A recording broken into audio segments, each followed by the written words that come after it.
de décision lorsque des situations similaires sont rencontrées ultérieurement. La fonction responsable de la création de ce réseau d'associations est l'associateur de Millet. Chez les animaux, l'associateur et la mémoire sont répartis sur les neurones du cerveau. Dans la société, la mémoire est soutenue par des documents écrits, des bibliothèques et des bases de données. La fonction d'associateur est assurée, entre autres, par les scientifiques, les chercheurs et les archivistes. Développement évolutif du superorganisme. Évolution de la coopération. Bien que la théorie darwinienne fournisse un modèle robuste de l'évolution des organismes individuels, l'évolution des sociétés d'organismes ne s'inscrit pas de manière aussi évidente dans ce modèle. Le principal problème est la tension entre la sélection individuelle et la sélection de groupe. La théorie darwinienne prédit que si un organisme doit choisir entre un comportement qui favorise ses intérêts égoïstes et un comportement qui profite au groupe ou à la société auquel il appartient, alors, à long terme, seul le comportement égoïste tend à être sélectionné. La raison en est que les individus égoïstes d'un groupe altruiste free-rider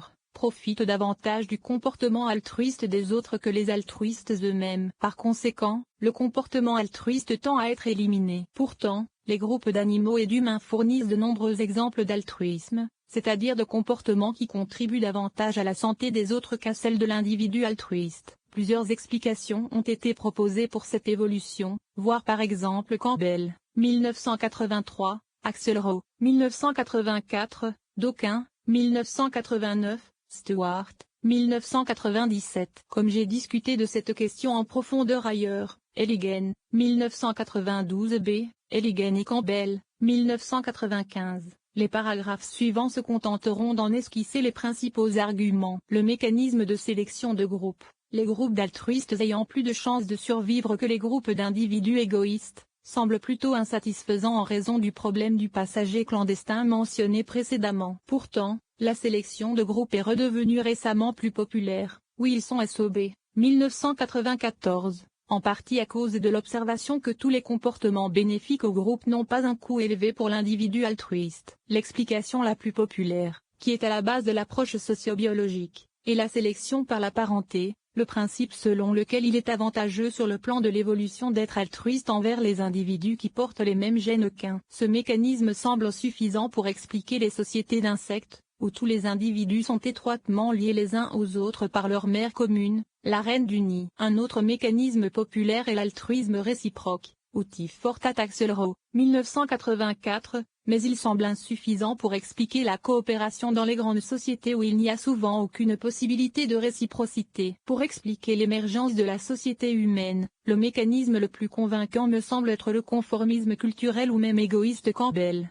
1982, Elligan, 1992 b. Elligan et Campbell, 1995. Si une norme culturelle même, prescrivant l'altruisme parvient à se répandre dans un groupe, les pressions conformistes rendront très difficile pour les resquilleurs potentiels de s'écarter de cette norme. Étant donné que des groupes différents suivent en général des normes différentes, il y aura une sélection culturelle de groupes promouvant les normes les plus altruistes, qui présentent le plus grand avantage pour le groupe dans son ensemble. Stewart, 1997, a proposé un mécanisme plus général, où un manager qui peut être un individu dominant, un sous-groupe ou une norme culturelle, prend le contrôle d'un groupe à des fins égoïstes, pour s'approprier une partie de la production du groupe, mais subit une sélection pour promouvoir un comportement altruiste au sein du groupe. Les groupes dont le manager ne supprime pas efficacement la tricherie et le parasitisme seront moins productifs, et donc leur manager sera moins bien adapté. Quelle que soit son origine précise, une fois qu'un modèle stable de coopération a été établi comme base de la société humaine, il a rapidement conduit à une division du travail. La division du travail repose sur le principe selon lequel si les individus se spécialisent dans l'exécution de tâches particulières, ils peuvent être plus efficaces. Cependant, si un individu est exclusivement occupé à produire un type particulier de produit ou de service, il sera dépendant de la réciprocité des autres pour fournir les autres ressources dont il a besoin. Par conséquent, la division du travail ne peut évoluer que sur une base solide de coopération. Mais une fois le processus lancé, la division du travail augmentera spontanément, sous l'effet d'un mécanisme de rétroaction positive, comme l'illustre la simulation informatique de Gain, 1994. Les individus qui ont réussi à fournir un type de service particulier, par opportunité, compétence ou simple accident, recevront davantage de demandes pour ce type de service. et auront donc la possibilité de développer une expertise croissante dans le domaine. Cela augmentera à son tour la demande de leurs services spécifiques, ce qui les incitera à se spécialiser davantage. Par exemple, un individu qui vit à proximité d'arbres fruitiers peut trouver plus facile de gagner sa vie en échangeant des fruits contre de la viande et d'autres ressources qu'en participant à la chasse et à la cueillette communautaire, et aura donc tendance à investir de plus en plus de temps, d'attention et de ressources dans le développement de capacités de récolte de fruits. La division croissante du travail s'accompagne d'une augmentation de la dépendance mutuelle et donc de la coopérativité. La coopérativité peut être définie positivement comme la probabilité ou la fiabilité de la coopération, et négativement comme l'absence de tricherie ou de parasitisme. Cette propriété des systèmes sociaux est liée au concept de capital social. Elle est implicite dans le système juridique, l'organisation de l'économie et les règles non écrites que les individus suivent dans leurs interactions avec les autres. Par exemple, une société dans laquelle personne ne fait confiance à personne et où tout le monde essaie constamment de profiter des autres sans rien faire en retour, a une faible coopérativité. Plus concrètement, l'incapacité du marché à produire de la croissance économique après la chute du communisme dans les anciens États soviétiques pourrait bien être due à un manque de coopérativité dans ces sociétés. Sans contrat exécutoire ou sans fair-play entre les acteurs économiques, les transactions du marché n'apporteront généralement pas de bénéfices mutuels. La coopérativité d'une société peut être estimée par des indicateurs tels que le niveau de corruption ou de criminalité, négatif, et la tolérance ou la confiance dans les autres, positif. Ces indicateurs ont tous des corrélations significatives avec la qualité de vie globale ou le niveau de développement d'une nation. Eligen et Bernheim, 2000. Les pays du tiers-monde et de l'Europe de l'Est obtenant en général des scores beaucoup plus faibles que les sociétés d'Amérique du Nord et d'Europe occidentale. Cela ne signifie pas qu'il n'y a pas de coopération dans les sociétés primitives, mais seulement qu'elle tend à se limiter à de petits groupes internes tels que la famille élargie, le village ou le clan, avec un manque d'attention, de méfiance ou même d'hostilité envers les étrangers. Campbell, 1982. En conclusion, on peut émettre l'hypothèse que le développement évolutif d'un système social s'accompagne généralement d'une extension de la coopérativité, et donc de la cohésion organisationnelle.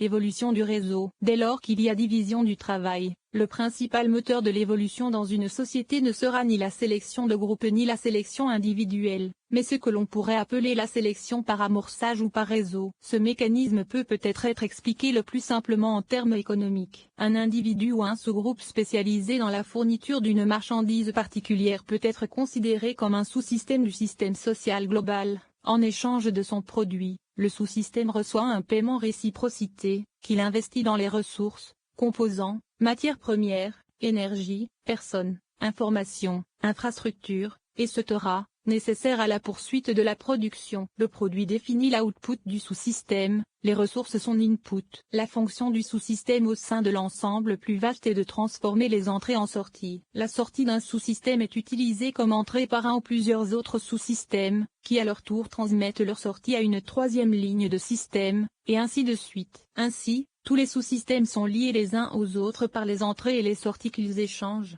formant ensemble un immense réseau de processus qui s'alimentent mutuellement, comme l'illustre la figure 1. Si le système global est autopoïétique, ce réseau sera largement fermé sur lui-même et n'échangera qu'une quantité limitée de matières premières et de déchets avec l'environnement extérieur. Mais avant de pouvoir analyser l'évolution du réseau mondial, nous devons examiner l'évolution de ces liens individuels. Les entrées qu'il reçoit et les sorties qu'il fournit déterminent la relation d'un système avec son environnement local. Les systèmes seront adaptés de manière variable à cet environnement. Par exemple, un système qui produit des résultats médiocres, pour lesquels ses clients ne sont pas prêts à payer beaucoup, ou qui ne peut pas obtenir les intrants dont il a besoin, sera mal adapté. Si différents systèmes sont en concurrence pour remplir la même fonction, ceux qui sont les mieux adaptés survivront, tandis que les autres seront éliminés. Même s'il n'existe qu'un seul système pour remplir une fonction donnée, par exemple, une agence gouvernementale ou un monopole commercial, des pressions extérieures s'exerceront sur lui pour améliorer son efficacité. Cela signifie que si le système subit des variations, les variantes les plus productives seront préférentiellement conservées, tandis que les moins productives seront poussées à subir de nouvelles variations. Ainsi,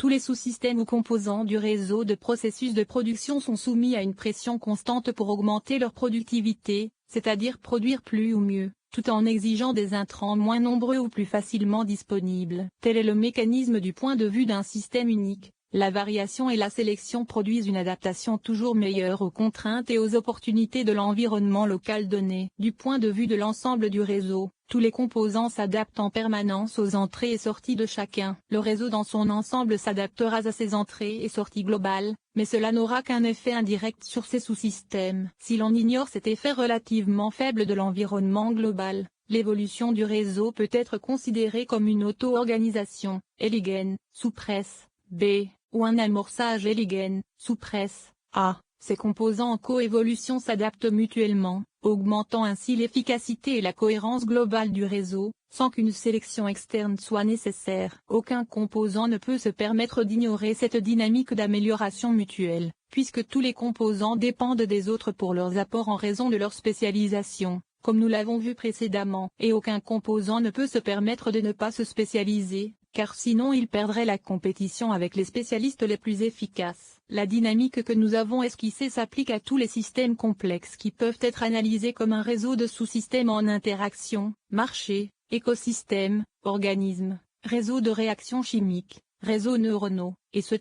Un certain nombre d'auteurs dans la tradition des systèmes adaptatifs complexes ont proposé des modèles formels et des simulations informatiques de différents aspects de cette évolution des réseaux. On peut citer en particulier les modèles de cycle chimique autocatalytique de Kaufman, 1993, et l'algorithme de la brigade des sauts d'Hollande, 1992, pour l'évolution des règles dans un système cognitif. Les systèmes de réseau qui nous intéressent ici sont ceux qui parviennent à une fermeture organisationnelle. Comme le propose Kaufman pour les réseaux chimiques, c'est précisément l'émergence de la fermeture qui caractérise l'origine des systèmes vivants ou des organismes. Cependant, comme toute l'argumentation précédente suppose que la société a déjà atteint une forme de fermeture de base, nous allons maintenant nous concentrer sur les implications concrètes de cette dynamique de réseau pour notre société actuelle, qui se mondialise. Évolution de la complexité. La division croissante du travail conduit à une différenciation du système en sous-unités de plus en plus spécialisées. La dépendance croissante de ces unités vis-à-vis du reste du système, pour compenser les capacités qu'elles ont perdues par la spécialisation,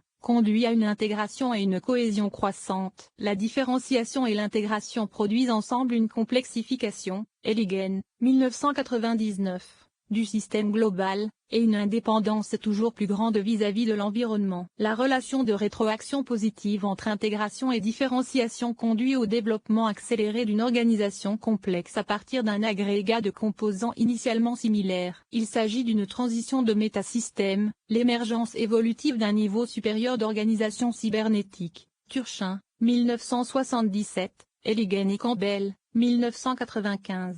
Eligène, 1995, voir aussi Maynard Smith et Zatmary, 1995. Cette dynamique globale est à la base de l'évolution des organismes multicellulaires à partir de cellules similaires et des sociétés à partir d'individus. Elle est à bien des égards similaire aux transitions de phase, telles que la cristallisation, l'aimantation ou la condensation, qui caractérisent les systèmes auto-organisés en physique. L'accélération constante de la différenciation et de l'intégration des composantes sociétales est particulièrement frappante à l'heure de la mondialisation. Il devient de plus en plus difficile pour les individus, les groupes ou les pays de ne pas participer au système économique et politique mondial. Si certains parviennent à s'échapper, comme quelques tribus primitives vivant encore dans la forêt tropicale, c'est en grande partie parce que la société mondiale tente artificiellement de maintenir leur niche, comme une sorte de relique du passé. Dans le même temps, la société devient de plus en plus complexe, avec un nombre toujours plus grand d'entreprises, d'organisations et d'institutions fournissant des biens et des services toujours plus divers, interagissant par le biais de réseaux d'échanges et d'influences toujours plus étendus, et soumise à des systèmes de normes et de règles toujours plus complexes. L'accroissement de la complexité n'est cependant qu'un effet secondaire de cette dynamique. Eligène, 1999, le moteur sous-jacent est l'accroissement de l'efficacité ou de la productivité, qui résulte lui-même de la pression sélective en faveur d'un contrôle accru et, plus fondamentalement, d'une meilleure aptitude. Un composant d'un réseau sociétal s'adaptera mieux à son environnement s'il peut produire davantage de ce qui est demandé, tout en étant moins dépendant des ressources dont il a besoin comme intrant. En particulier, un composant adapté doit être capable de fournir une production fiable dans des conditions d'entrée variables, par exemple en utilisant des réserves, ou en changeant de méthode de production pour travailler avec des ressources différentes. Le composant doit donc avoir un bon contrôle sur sa production. Le fournisseur final de la production ne se soucie pas de la manière dont elle a été produite, ni des ressources ou des composants